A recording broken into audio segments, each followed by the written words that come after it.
Podcast, ang mga nagniningning na kwento ng inyong mga paboritong artista, mapapanood na. Ang latest ang mga bigating chika at intriga na patok ngayon sa showbiz, ihahatid na. Ang latest, ang mga maiinit na isyong pinagpipistahan ng mga pahayagan, ibibigay na. At ang latest po ngayong Kapaskuhan, mga kapatid, ang mga kaabang-abang na revelasyon at pag-amin na dito nyo lang unang mapapanood. Kaya tutok lang dahil hatid namin ang latest ngayong gabi. At ngayong gabi po sa ang latest, mga kapatid, bilang Bueno Manong Handog, siguro nga po ay napakaraming bituin sa langit ng showbiz. Pero wala nang mas kikinang pa kaysa sa kanyang bituin. Ang tinutukoy po namin ang nag-iisang superstar, Miss Nora Aunor. Panoorin po natin to.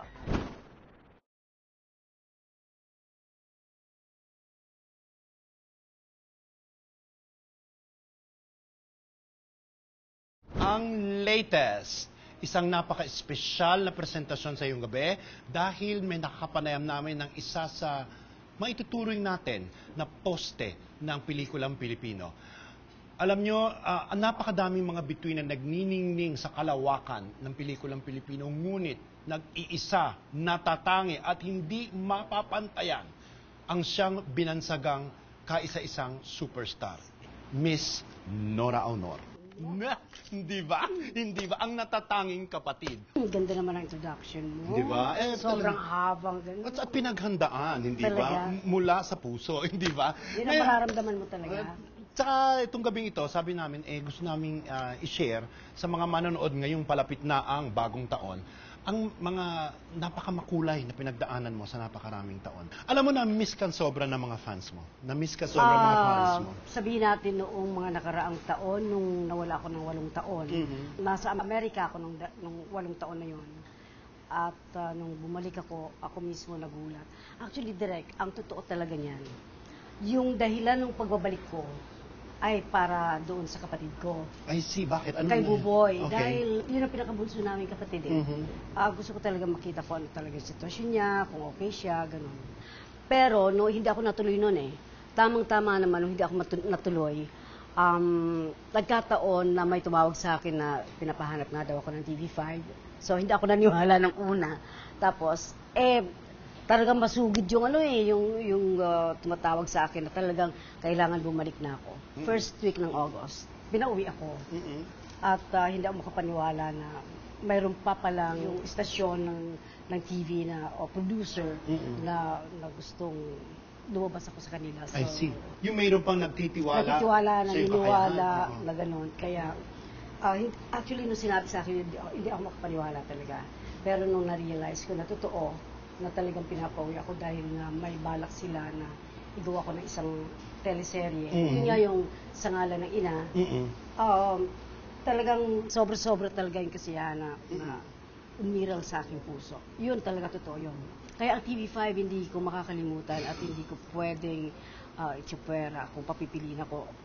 Kahit na matapos yung kontrata ko sa TV5, suspensa ko. Kung gugustuhin pa nila ako talaga, TV5 pa rin ako.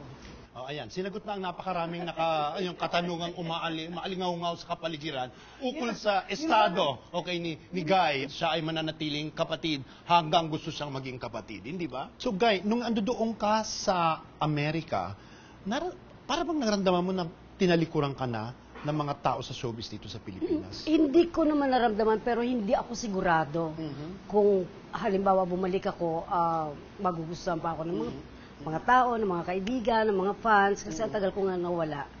Yung 8 taon na yon at maraming nangyari at maraming masamang balita tungkol sa akin. Iba-ibang balita na hindi maganda.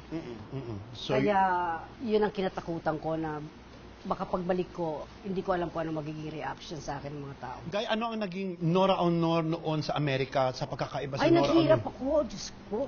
Like, papaano, Guy, if you don't mind sharing? Pero hindi ko naman ikinahihiya yung paghihirap ko. Talagang gutom ang nangyari. Kasi mula noong hindi ako makakanta, nung masira yung boses ko nga. Kasi yun lang, kaya ako nasa States kasi nagko-concert ako eh. Mayroon ako dapat na 4 na concert na dapat kong gawin na hindi ko na nagawa dahil nga nasira nga yung boses ko. At dahil dun sa concert na yun, yung ibang mga gustong kunin ako para mag-concert sa ibang lugar, natakot. I see. Natakot. So, anong income ko doon? Wala, di ba? Kaya tagutom talaga ako noon. Ay, naku, hindi ko ikinahihiya yung nangyari. Paano mo tinawid ang sarili mo noon? Ay, naku, pulubi. Isipin mo na kung ano yung pulubi na kung saan nakikiusap ka sa ibang tao, sa ibang Pilipino. May mga Pilipino na hindi, alam mo na, yung mga ibang Pilipino natin na mga 2 taon, 1 taon pa lang sa Amerika, wala nang kilala. Yun ang mga naranasan ko noon. At saka, pag naglalaba ako ng mga maruming damit, talaga pupunta ako sa Sa laundromat? Oo. Talagang isang maleta yan, maliit na talagang bit ko yan. Pagdating doon, siyempre maghuhulog ka ng coins, di ba? Quarters. Quarters, di ba? Nagkulang pa ako ng quarters direct. Mabuti na lang, may dumating na Pilipino din. Sabi ko, pahiram naman ako ng quarter kasi kulang yung ko. Pinahiram naman ako. Natapos ko yung labahin ko. Gay, tanong ko, anong feeling mo ng mga panahon yun? Talaga, ano yung feeling na Wala.